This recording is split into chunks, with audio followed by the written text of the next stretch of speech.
waste your time chasing perfect. You should know that you're worth it just as you are. Don't you know that all your colors stand out from all the others like a work of art? If you got joy down in your soul, if you got love, love, love, sweet love, that's enough. Hello, today we are going to show you whether you draw on black or white paper. We're going to show you how to do a Arctic landscape. It's going to be lots of fun. First thing we're going to do is start with a horizon line towards the bottom half of your paper. Next, we're going to draw 3 different types of mountain type lines. These are going to represent mountains, but also the northern lights. As we add in later in the video, when we add color, we are going to add in some chalk pastel, and I'm going to show you some techniques with blending and making the skyline look super awesome. But right now, when you're drawing these 3 lines, make sure, it's very important that you make sure all 3 of the lines are different. So again, you should have at least 3 lines above your horizon line, and make sure they are different. Now below your horizon line and on top of it, just make sure it's connecting. When you do a little tree there, make sure it connects to your horizon line, it's not floating. But anything here, you can add any type of detail that you want. Maybe you want some trees, maybe you want a tent, a house, an igloo, a polar bear, a penguin, a snowman. Whatever detail you come up with, that is awesome.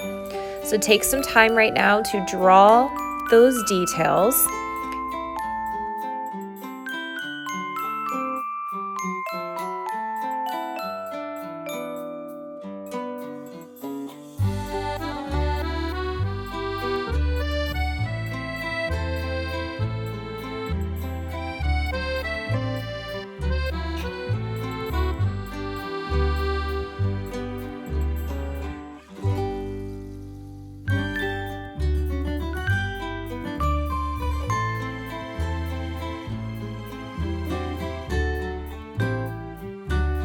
When you get finished drawing, go ahead and pause this video and get out some chalk pastels. This is where the fun happens. I'm going to scooch my paper over here, add these pastels to the side, and you can choose any 2 colors that you would like. I'm going to start with blue and red.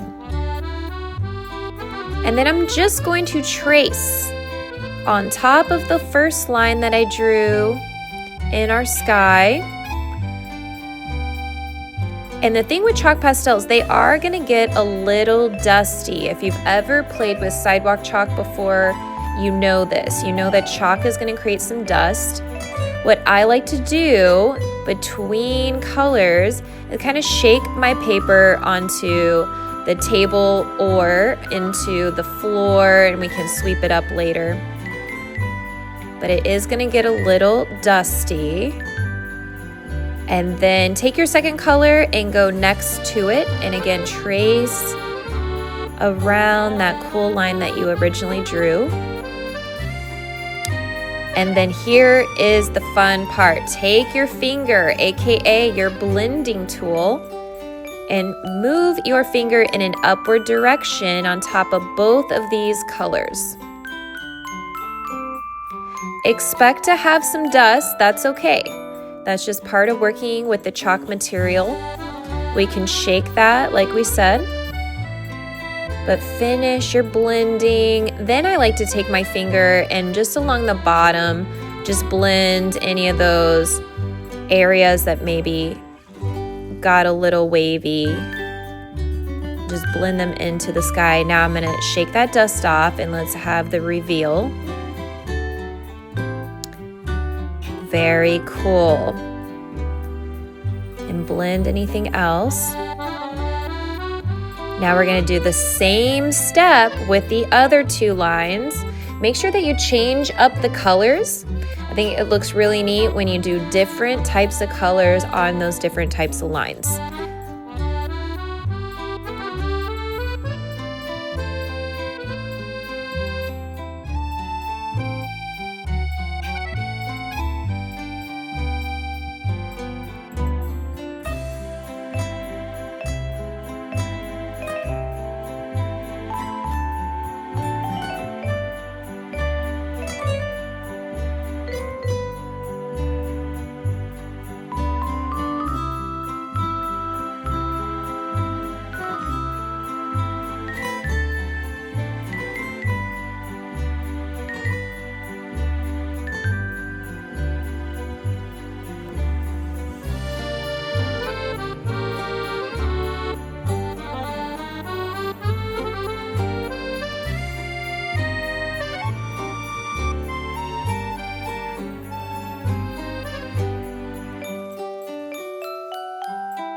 next, we are going to take a white chalk pastel and now color the horizon line. We're going to add a little bit of that white.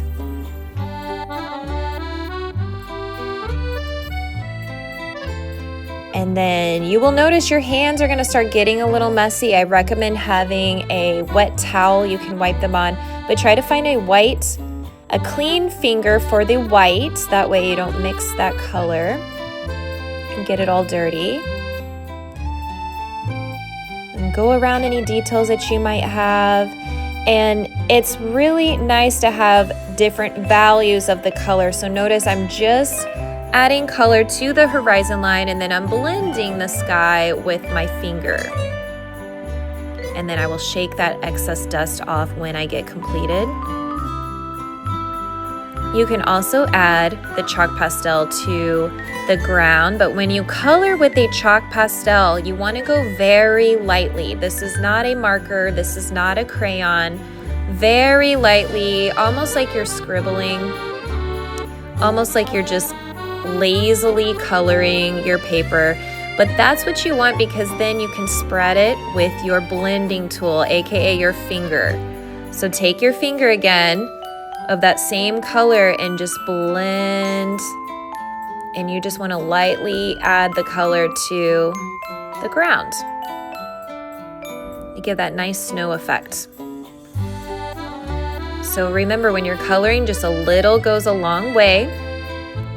You can also use chalk pastel inside your details, which I'm going to show you, but also make sure you use some oil pastels too. Those are very nice. I'll show you once I'm done with the chalk. I will go in and add some oil pastel so you can see what you can really do with that as far as adding details.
Great job so far, guys. Here is an oil pastel. This is going to be a little more oily than a crayon, but you could definitely use a crayon as well if you don't have oil pastels. I'm going to start by adding some details in the sky, just giving a different texture to my paper. And now I'm going in and I'm outlining things that I added color to, like my polar bear, make that a little easier to see. and my trees and my house. What's neat about a white pastel, when you add chalk on top of the oil color, you can definitely change the color a little bit. So just have some fun, experiment, play around, blend some colors, and enjoy.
A work of art. If you got joy